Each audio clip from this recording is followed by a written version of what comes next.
details of the bulletins for you as Ghana grapples with growing cholera outbreak. Experts are raising concerns the situation extends beyond the health ministry's scope.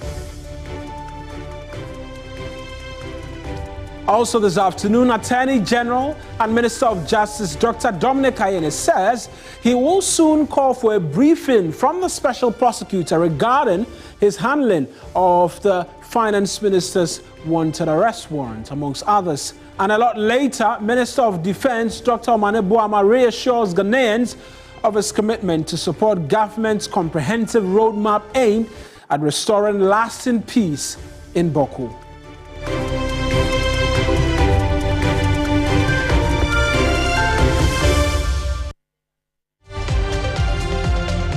These are the headlines we have for you this hour. I am Mawena Igbeta. The bulletin starts right now.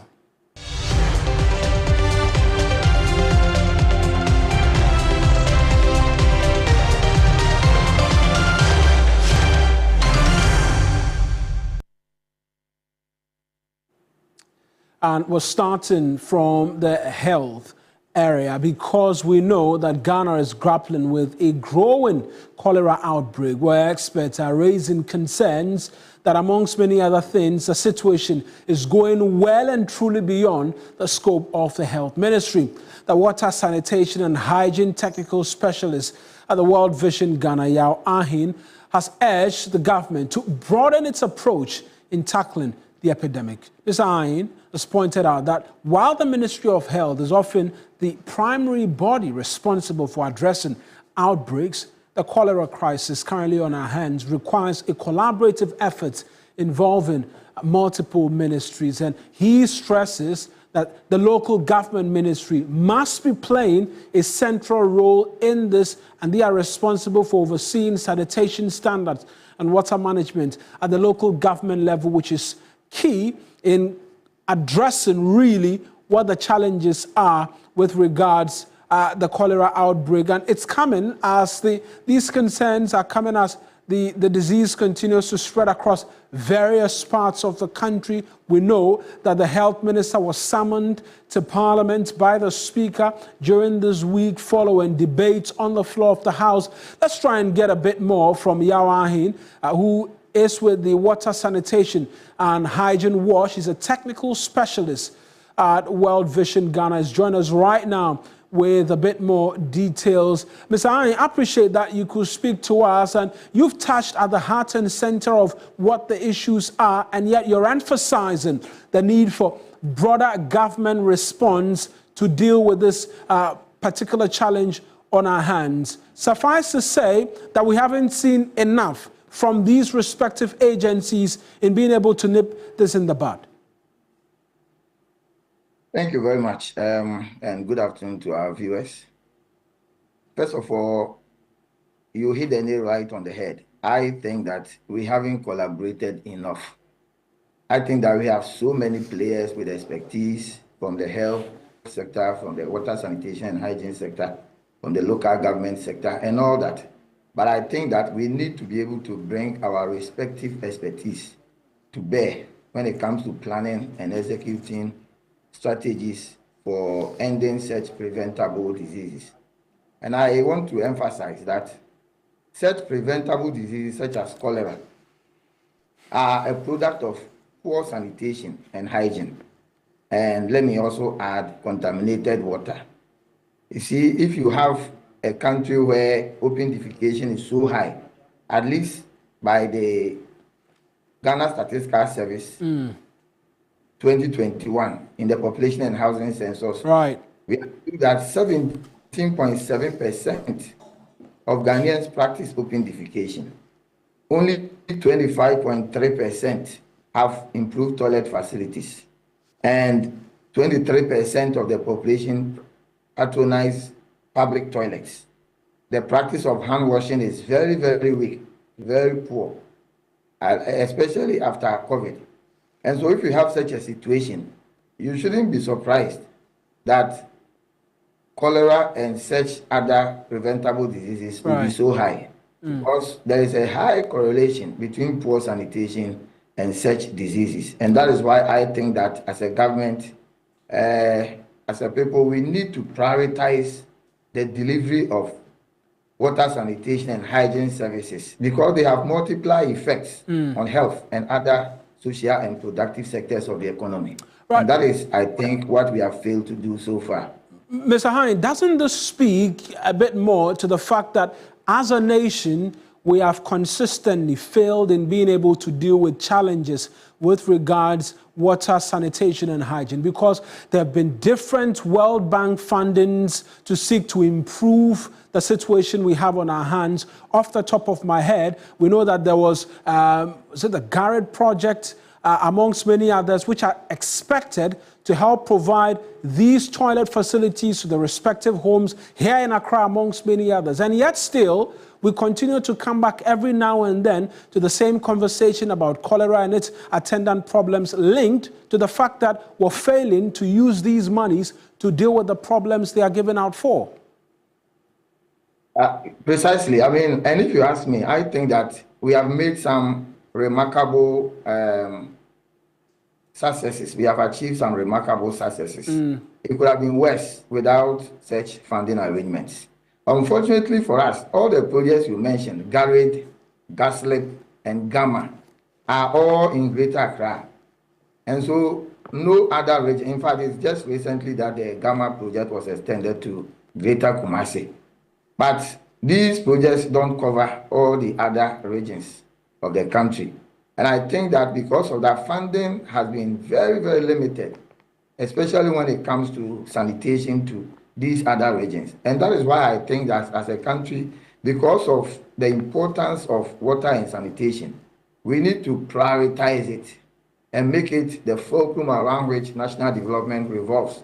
If we are able to do that, we are likely to improve upon our health, our education, and then all other productive sectors of the Ghanaian economy. If we don't do this, we will always be coming back to talk about cholera and other preventable diseases. Recently, we visited Adan, when the cholera outbreak broke. And we were not surprised at all that there was that outbreak because both in the east and the west of Adan East District, Adan West District, we realized that very few people have access to toilet facilities. Very few people. Public toilets are even not in existence. And many people were practicing open defecation.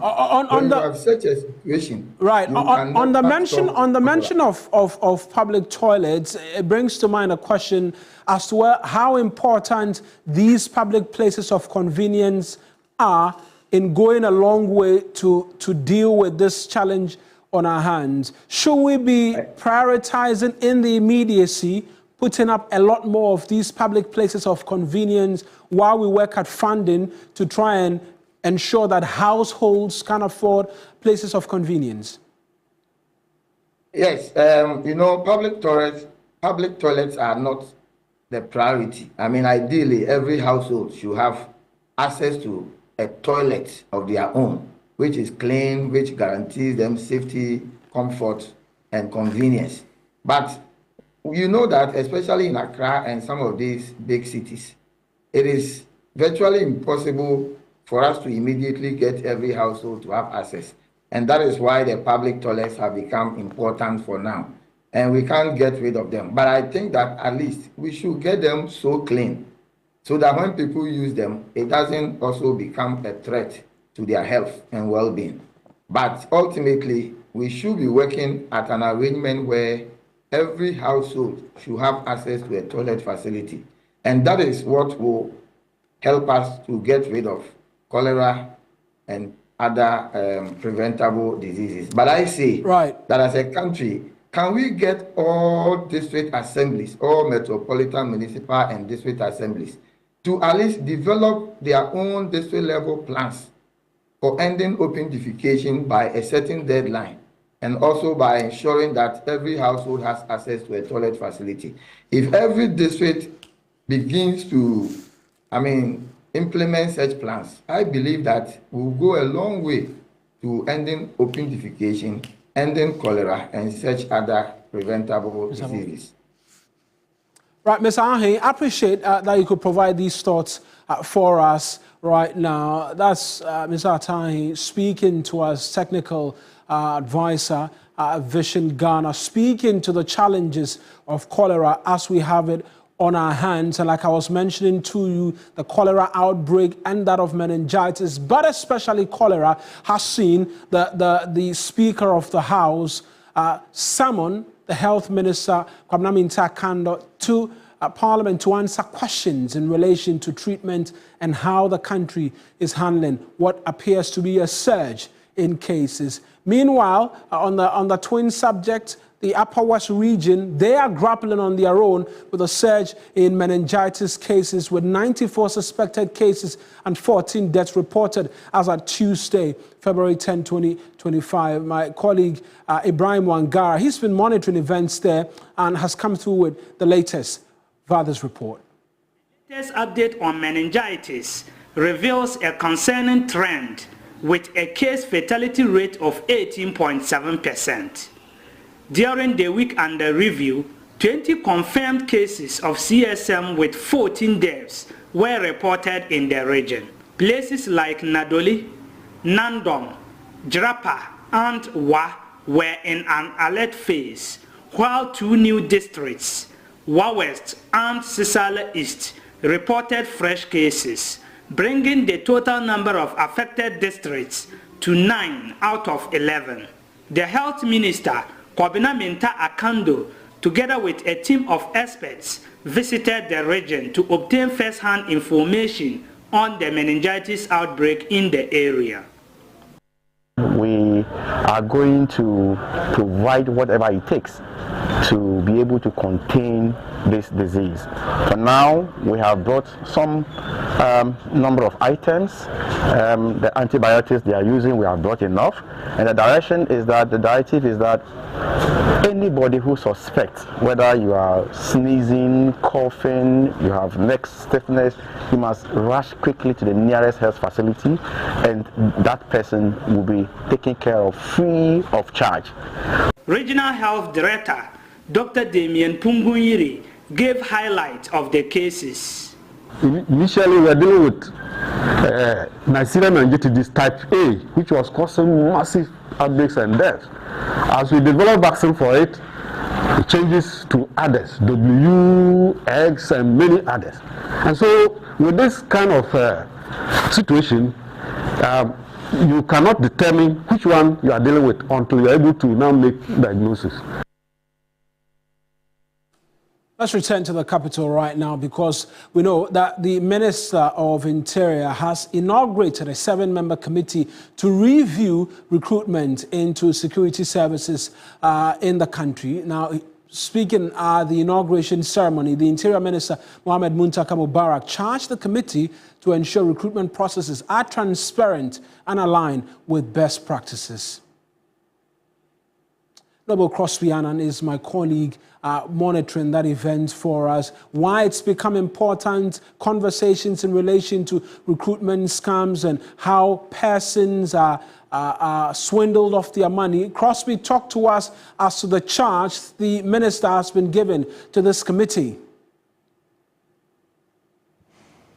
Right, Eric. So what has happened here today is that the 7-member committee has been inaugurated. It is chaired by Yao Akresi Sapon, who is a former boss of the Narcotics Control Commission. There's also COP retired Bright Odro, DCOI retired Erica Ferry, Ben Latte, lawyer LC Apaupa, Kwesi Aduchum, and Alexander Chumberima, who is also a lawyer as part of the committee. Behind me, this is the room where the committee is holding its first meeting after it was inaugurated today. Now, the task of the committee is simple. We all know that there have been issues when it comes to recruitment into the various security agencies. I'm talking about the police service, the fire service, immigration, as well as other services in the country, all the services under the Interior Ministry. There have been some concerns as to recruitment challenges people experience, whether or not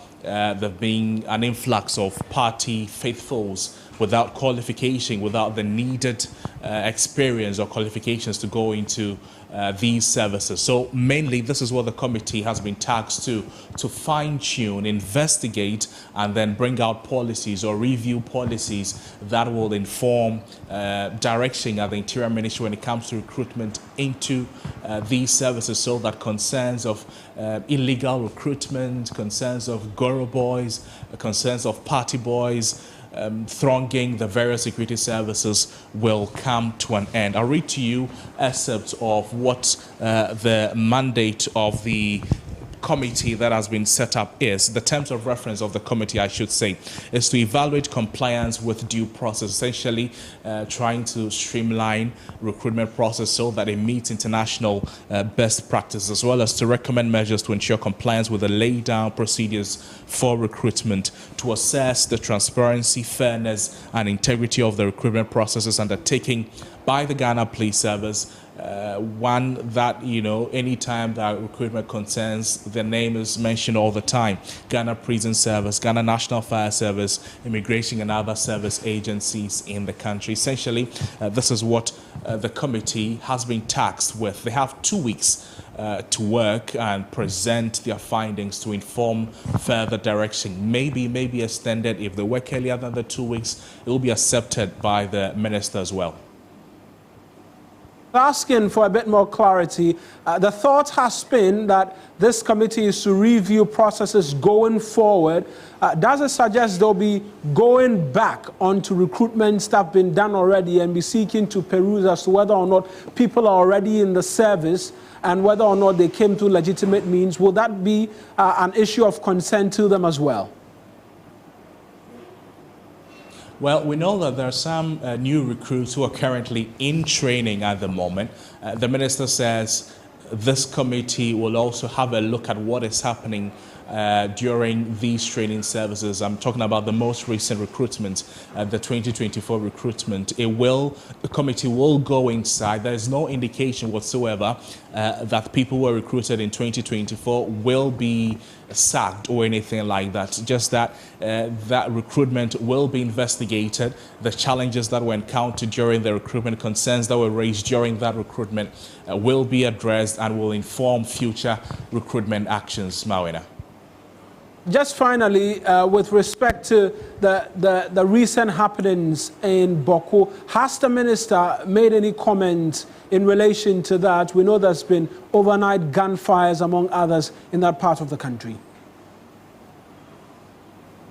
Unfortunately, Marina, this was limited to only the recruitment processes and the inauguration of this committee. But the minister has been saying that he's paying critical attention to happenings in the country, particularly of Bawku.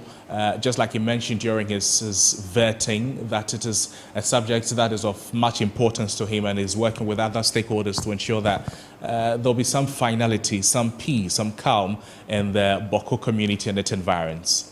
Then Crosby, thank you for those details. That's my colleague Noble Crosby Annan from the Interior Ministry. Let's hear from the minister, and then we can jump to his twin minister who's been speaking on the subject of Bawku. But let's hear from Muntaka Mubarak on this committee and its work. You've seen the chief of staff also issued a letter about all those that were engaged beyond 7 December. When you put all this together, there's a lot of concern that this recruitment that really happened in 2024 was in a rush. It wasn't done properly. And you see, you just don't go taking what people say on the streets, on the surface value. You need to get facts and you have to get information. And then we are in a country that we need to face realism. I mean, that's the Minister of Interior, Muntaka Mubarak, speaking there. Well, that twin ministry I was mentioning is the Ministry of Defense, and the minister there, Dr. Amane Boama, has reassured Ghanaians of his commitment to support government's comprehensive roadmap aimed at restoring lasting peace in Bawku. We know that Wednesday night, the Defense Minister, Dr. Amane Boama, took to his official Facebook page to affirm the government's commitment to de-escalating tensions and fostering reconciliation. This was after he met the Interior Minister and the members of Parliament in the Bawku area. Since late December, tensions have escalated in the Bawku area with attacks which have led to casualties, the displacement of residents, and a general state of insecurity. We know that President Mahama, on his visit to that part of the country, January 14, one of the very first places he visited to assess conditions on the ground, he engaged with local leaders, security personnel, and the affected communities. He also visited the Nayeri's palace, where he engaged with the king and the overlord of the Mampurugu traditional area, Na Bohagu Mahami Abdullahi Sheriga II, and he vowed that when he makes his appointment to the various security agencies, they will make Bawku #1. But let's try and get a bit more right now with respect to what the defense minister has been saying. And he says that he's had the privilege of meeting the interior minister, the Honorable Muntaka Mubarak, and amongst many other things, in that engagement, they continue to push to make #1 the issues of Bawku a priority. And that's what we know with respect to what he's been saying. And as well, the majority leader, the Honorable Mahama Ayariga, and other members of parliament at the Ministry of Defense, he says that they review the current situation relating to the dispute in Bawku, and that as the president, John Mahama, has assured the people they will continue to follow the comprehensive roadmap to resolve this conflict through traditional means. They, or when he says they, it means that the individuals who met must restore peace and stability to Bawku and other communities. And the minister says he's determined to support that particular cause. Let's subject this latest position and then what is happening on the ground to a bit more analysis. Dr. Victor Doke is a security analyst and a lecturer at the Kofi Annan International Peacekeeping and Training Center. He's joined us right now via Zoom for a quick chat in relation to this development. Doc, we've just heard from Dr. Edward Omane Boama, his Facebook post. Let's juxtapose that to what's been happening on the ground. My colleague has been providing details all throughout the night of sustained gunfire and the likes. We spoke to you when some of these security appointments were made, and the president said he was making Bawku a priority. Thus far, have we seen Bawku being a priority with the development on the ground? Well, thank you, Bauna. I think to go straight ahead, #1, there are a few things I want to touch on before coming to the main issue. Now, this particular meeting, was it just, familiarizing himself with the issues, or just to get first-hand information? And if to get first-hand information, then who are the people who are supposed to be part of that meeting?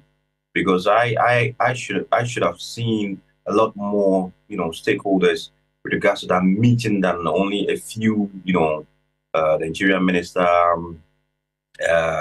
Honorable Mutala, am I right? If not him, then the other MP.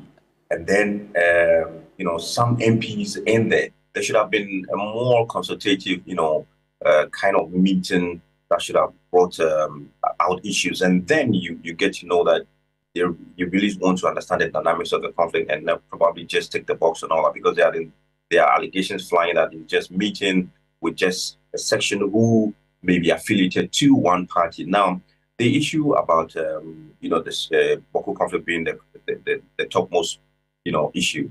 Now, you talked about reviewing the post that the minister made, and that's another issue. My question is, why was the media not invited for this kind of meeting? To get first-hand relation with the minister. So maybe he needs to explain to us why he didn't invite the media, but put on his Facebook post, because conflicts such as this and sensitive information coming out, I don't think the Facebook post is the right way to go in the first instance with the Bawku conflict. Now, roadmap. What consists of a roadmap when we talk about a conflict such as the Bawku conflict? And then I read also that he talked about the traditional, mechanisms to resolve the conflict.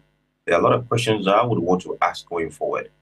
Is he going to go back to the Okro ceremony, or engage, stakeholders with regards to the Okro ceremony, or not? Or there's a new kind of traditional ceremony that's going to be performed, because you're talking about two different ethnic groups here whose belief in traditional aspects in that area are different. So how is it going to, merge that traditional aspect to resolve the conflict? Topmost, yes, Bawku conflict is topmost for this government, I must say. Now, irrespective, we're still hearing about cacophonous shootings and all of that, killings here and there. And that tells you how serious the situation is. That tells us how the people in the area themselves want a finality to this conflict. And by that, you have to engage extensively. So I think what the minister should, maybe he has that in plan, to meet other stakeholders and then, engage extensively, not just a section and then, leave, a chunk section out, because I was expecting to see what the minister in charge of our chieftaincy, I was expecting to see some civil society organizations over there, but it wasn't there. So maybe he has that in plan, going forward. But I think the approach is we need a roadmap. Now, when that roadmap comes out, then we will critically analyze that roadmap and see, how it can benefit with regards to what resolution and then addressing the conflict itself. That we're yet to see, and still not quite clear whether or not there will be further consultations with the various stakeholders, even in development of this roadmap.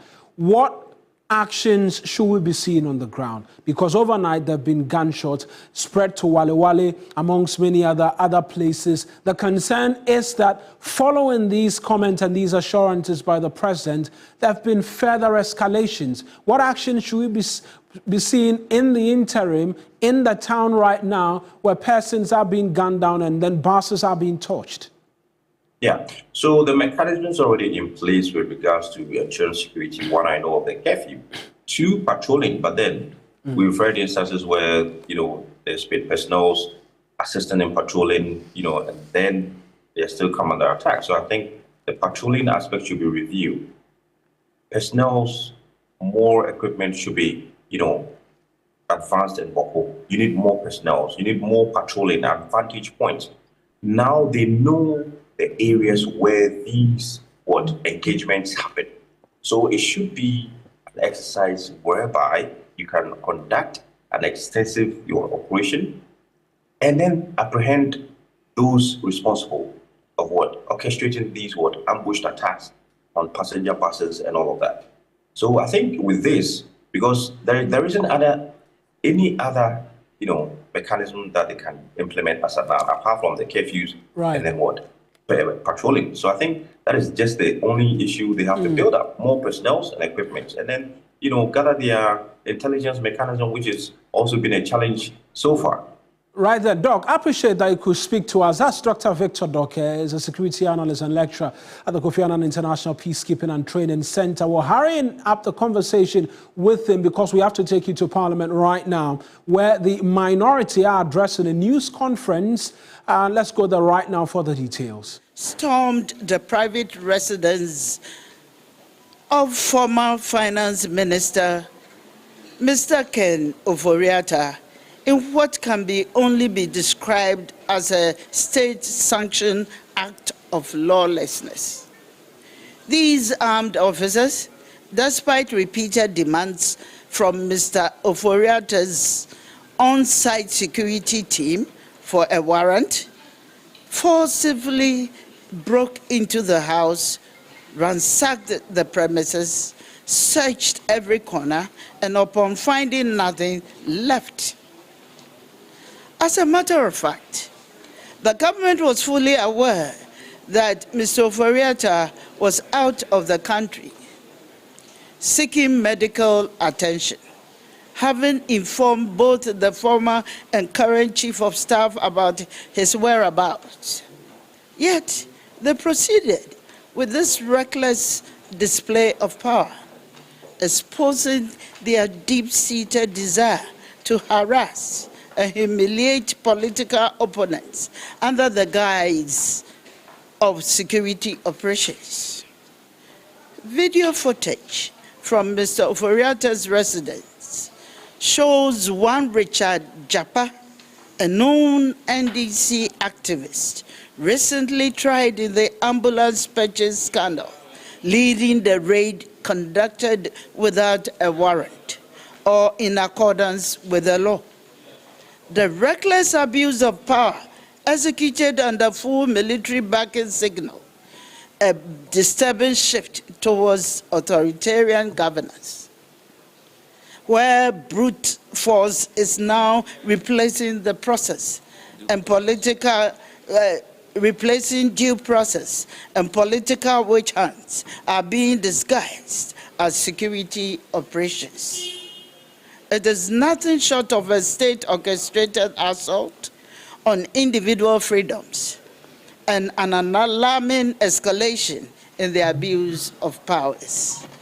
Similarly, on Monday, 3rd February 2025, the residence of Lord Comey, former Director of Operations at the Jubilee House, was raided with his vehicle unlawfully seized. Former Minister of Defense, Honorable Dominic Nitiwo, was also targeted as security operatives chased him down and forcibly took possession of his vehicle while it was at a workshop. For such incidents to occur under a government that once vehemently condemned the use of military force in political matters or for political ends is not only the height of hypocrisy, but also a shameful betrayal of democratic principles. The very leaders who cried foul over what they claim to be military intimidation while in opposition are now wielding state power in an even more reckless and tyrannical manner. This is not governance. It is a hostile takeover, reminiscent of regimes that thrive on suppression, intimidation, and fear. Today, February 12, yesterday, February 12, 2025, the OSP, subsequent to the raid, has also, without recourse to law and due process, announced at a press conference that he considers Mr. Oforiatta a suspect and a fugitive. This is shocking. When no charges have even been proffered against the former finance minister. Another matter that demands the attention of the public is the glaring bias and selective justice being exhibited by state security agencies in the administration of their duties. The National Intelligence Bureau, the NIB, on Monday, 10th February 2025, wasted no time in summoning the Minority Chief Whip, Honorable Frank Anodombre, for questioning over comments he made concerning the disputed Ablekuma North parliamentary elections results. His words urging MPP supporters to protect their own were swiftly deemed insightful and required interrogation at the highest level of the security apparatus. Yet, when Mustafa Bande, the Deputy General Secretary of the NDC and Deputy Director of Operations in the Presidency, openly declared on live television on Friday, 7th February 2025, that the NDC would sacrifice the minority leader, Honorable Alexander Afenyo-Markin, the NIB found no cause for alarm and did not summon him for questioning. Neither did they demand an explanation for such utterances. The NIB did not also find it necessary to investigate what was an explicit and direct threat to the life of Honorable Afenyo-Markin and a deliberate attempt to incite violence against him. Mr. Bande's comments were dangerous and a criminal incitement to harm the minority leader. It was a direct attack on his safety and an assault on the very principles of democracy and the rule of law. This glaring double standard exposes the dangerous path this country is heading down. One where justice is no longer blind, but selectively wielded against political opponents. If the NIB is truly committed to upholding law and order, it must explain why the minority chief whip was swiftly summoned for interrogation over his comments, while the Deputy Director of Operations at the Presidency, who openly threatened the minority leader's life, was allowed to walk free without consequences. This double standard raises serious concerns about the selective application of justice and the use of state institutions to police certain political figures while others are allowed to act with impunity. If public remarks are to be scrutinized, all individuals, regardless of political affiliation, must be held to the same standard. The silence over bandits' threats, while Honorable Arnaud Dampre is subjected to interrogation, suggests a politicization of security agencies and a dangerous precedent where loyalty rather than the rule of law dictates accountability. We will not remain silent while political persecution takes root in Ghana.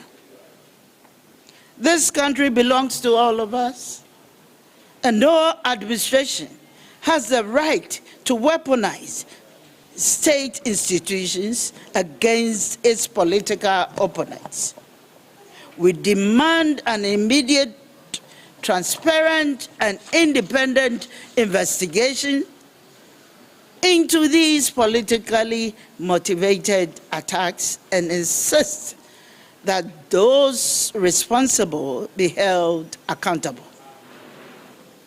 The harassment of former government officials must cease immediately, and due process must be followed in all legal matters. The use of security forces for political vendettas points to a dangerous descent into lawlessness, one where due process is cast aside and state institutions are weaponized or harass or silence perceived opponents. This undermines our institutions and erodes public confidence in governance. As such, the government must demonstrate political maturity and tolerance by fostering an environment where opposition voices are respected rather than suppressed through intimidation and coercion. No democracies can survive when its institutions become weapons for political vengeance. No citizen, no matter how highly placed, is saved when due process is replaced with brute force. If we allow this lawlessness to continue unchecked, tomorrow it will not just be politicians who are targeted, but ordinary Ghanaians who hold dissenting views. We call on all democracy-loving Ghanaians, civil society organizations, religious groups, traditional authorities, and the international community to take note of these dangerous developments and to stand with us in rejecting this wave of political persecutions. If unchecked, these abuses will set Ghana back decades and erode the democratic gains we have made. The government must be reminded that power is transient and history will not judge kindly those who turn state institutions into instruments of oppression. The path this government is taking is a dangerous one. We will not allow tyranny to replace democracy, and we will continue to champion justice, fairness, and democratic governance. We in the minority demand that if the government is claiming no knowledge of such actions, then we demand from the government that all those responsible for these actions must be arrested and prosecuted immediately. God bless our homeland, Ghana. Thank you.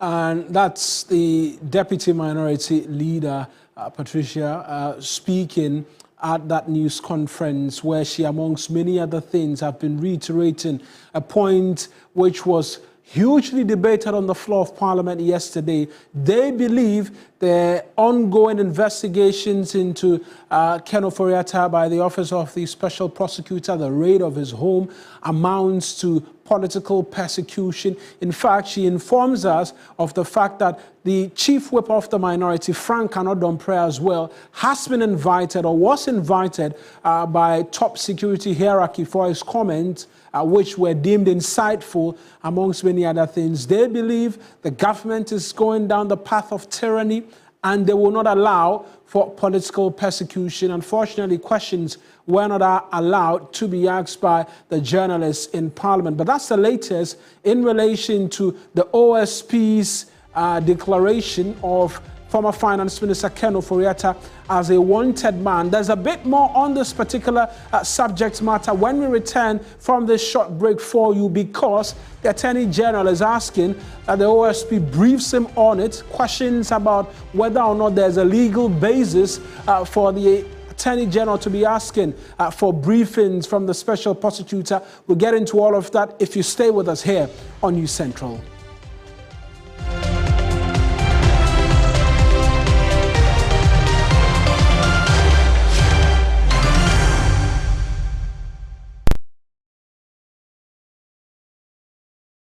You know, one bucket of Flamingo paint is equal to several buckets of any other paint brand on the market. Flamingo paint, superior durability, superior hiding, superior coverage. Flamingo paint, simply superior. You know, one bucket of Flamingo paint is equal to several buckets of any other paint brand on the market. Flamingo paint, superior durability, superior hiding, superior coverage. Flamingo paint, simply Last Valentine's, the best you could do was this. You saw the grand gestures, then there was yours. This year it's different. Daylex Swift's virtual treasure hunt is here. 2 iPhone 16 Pro Max, one for you, one for her. This Valentine's, it's not just a gift, it's a statement. Just big moves. Daylex Swift's virtual treasure hunt. 2 iPhone 16 Pro Max, one big win. Join the Spoil Their Big Boy Big Flex Virtual Treasure Hunt on 14 February 2025. Visit www.swiftvalentine.com or scan the QR code on your screen to register. Follow us on social media at Daylex Swift for more info. This virtual treasure hunt is powered by Daylex Swift Investment, the smart money move.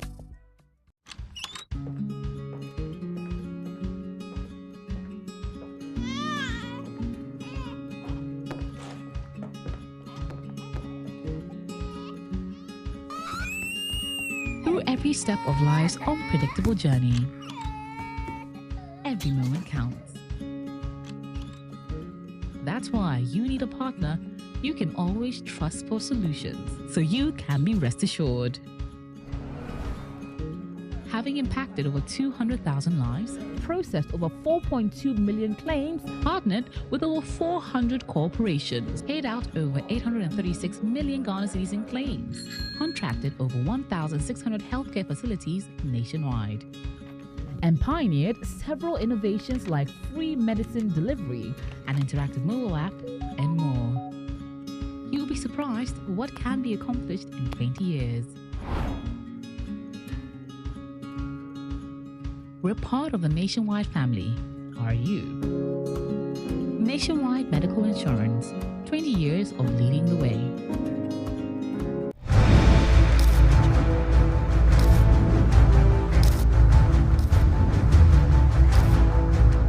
This is Hot Issues, your passport to the most compelling conversations of our time.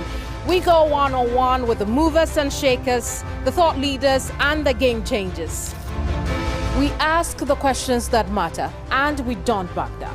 Tonight on Hot Issues, I sit with the man at the center of corruption investigations. Join me on Hot Issues here on TV3. Hot Issues shows Sundays at 2 p.m. on TV3.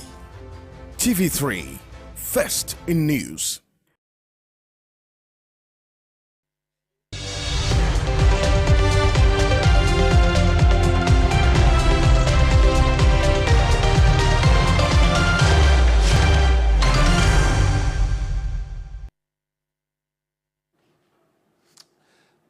Welcome back to News Central, and we're following through on that story in relation to the declaration of former Finance Minister Ken Ofori-Atta as a wanted man by the Special Prosecutor. And the Attorney General and Minister of Justice, Dr. Dominic Ayeni, says he will soon call for a briefing from the Special Prosecutor regarding the cases he's handling. The Minister was answering questions after the OSP had declared Mr. Ofori-Atta a wanted man in relation to 5 cases of corruption. Here's what Dr. Dominic Ayeni said to questions posed by my colleague Alfred Ukanse. Regarding the OSP, recall that the OSP law seeks to make the OSP independent of the Attorney General.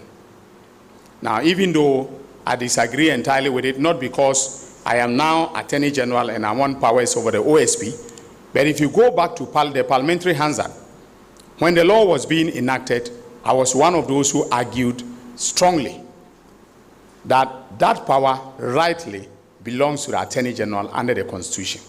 When I was making those arguments, the Honorable Gloria Ekufu was the Attorney General. All right? I wasn't the Attorney General, and I had not dreamt of becoming Attorney General. So I wasn't trying to arrogate to myself any powers then. Okay. However, because the legislative intent is to make the OSP independent of the Attorney General, I am a bit reluctant to interfere in the work of the OSP. However, I think that it is only right that because he's exercising prosecutorial authority, which belongs to me under Article 88(3) of the Constitution, all right, I should be in the know regarding, his actions. So he's one of the agents, OSP is one of the agencies under the Attorney General's Department, and at the appropriate time, I will call for a briefing on everything that he has done, including the press conference that he held, today.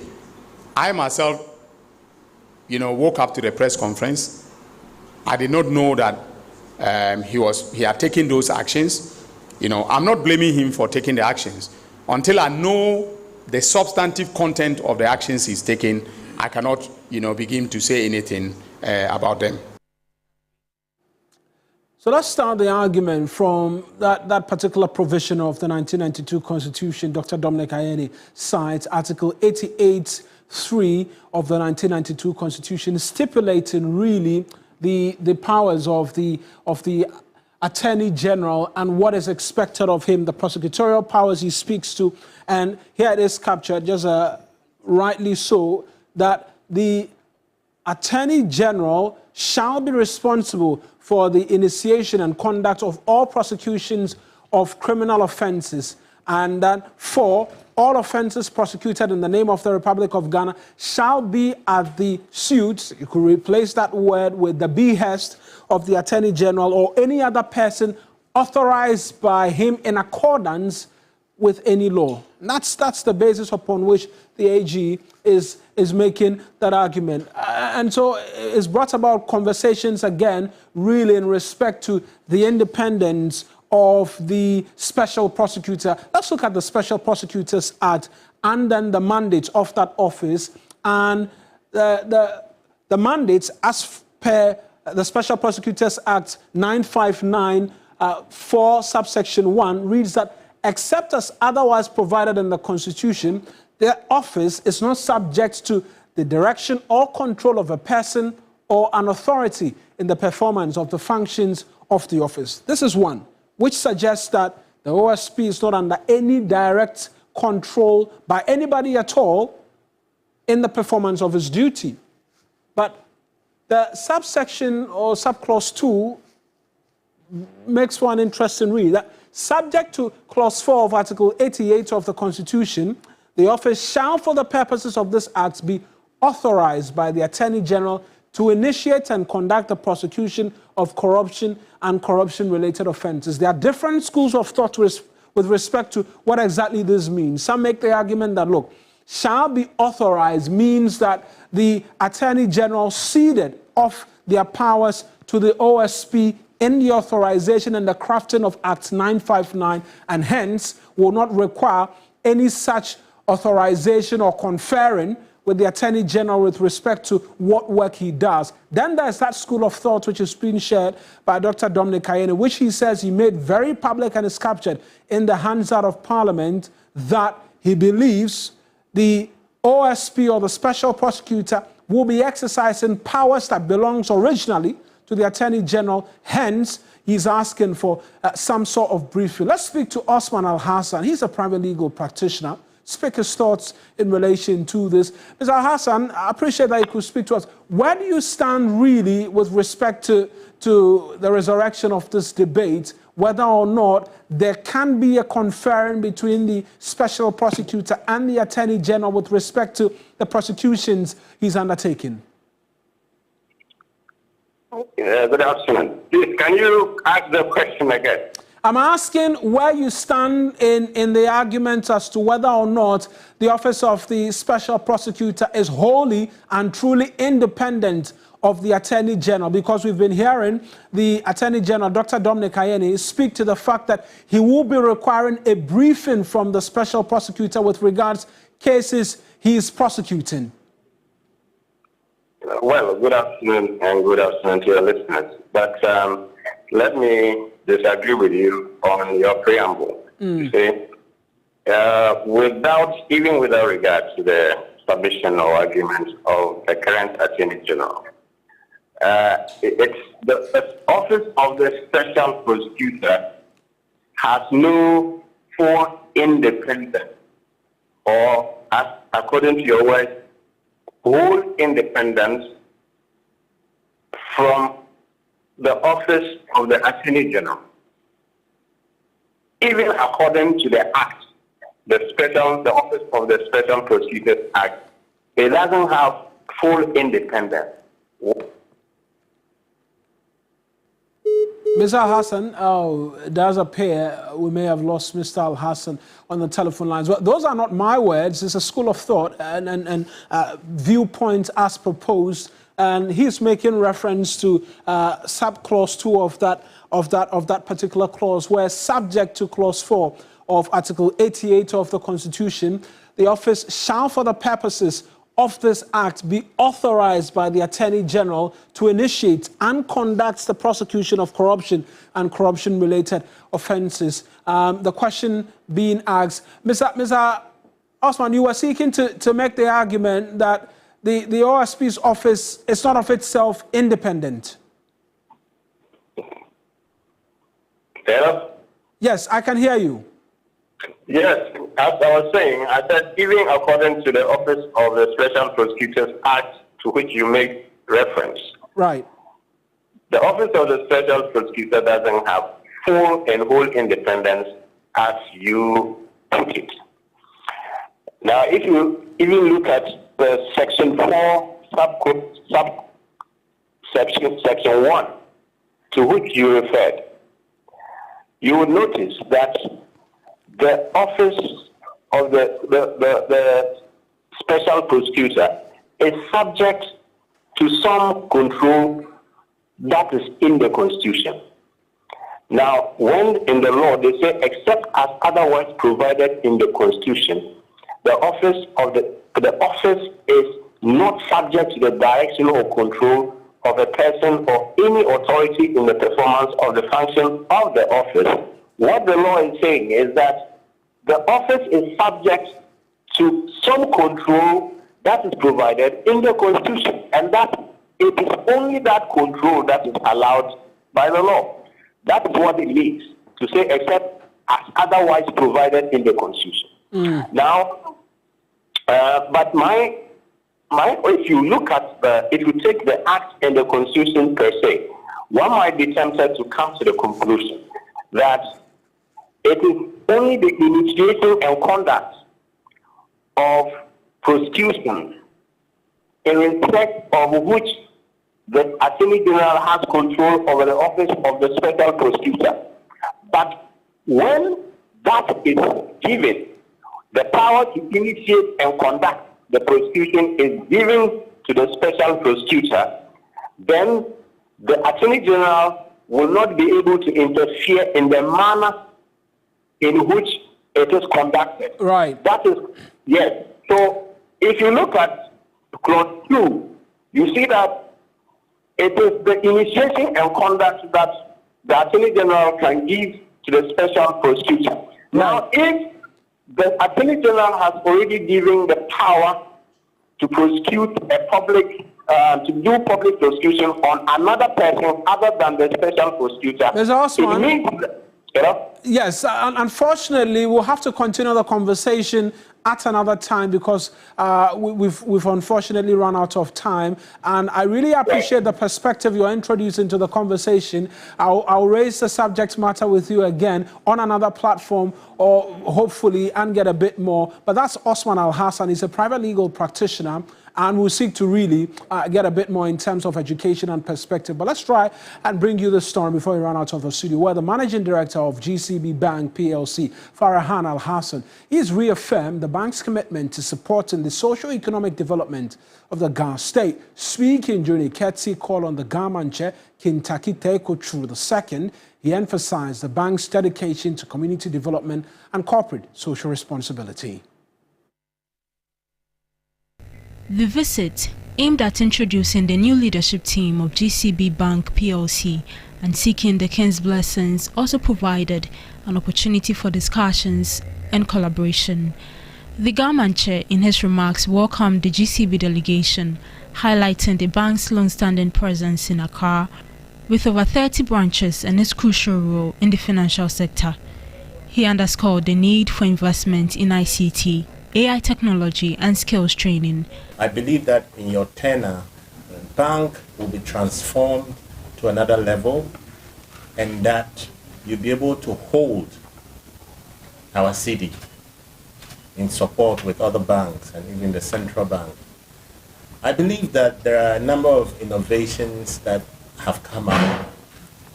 We are looking at an investment into ICT and cognitive AI technology and training. The Ghana state has taken a step with the Gamanche Foundation. The managing director of GCB Bank PLC, Farhan Al-Hassan, assured that GCB Bank would actively support these initiatives. Anything they are involved in, we have to get involved in. This is a very wise king. You would see him talking about women education, girl child education. You will see him talking about health. And these are things that we think that are very important for the sustenance of the community that we operate from. And so you'd see us support him in all the initiatives that he intends to embark on to support the Ghana state. The visit ended on a note of mutual commitment, with both parties agreeing to work closely to drive meaningful change in the Ghana state. And that's how we'll be wrapping up on this afternoon's edition of News Central. You might want to stick and stay for the afternoon show because it's what, exactly a year since the kick started. As a party, Oliver tells us there's a party and you want to be a part of it. I am Awena Egbert. As always, a lot more news if you log on to 3news.com. Good afternoon.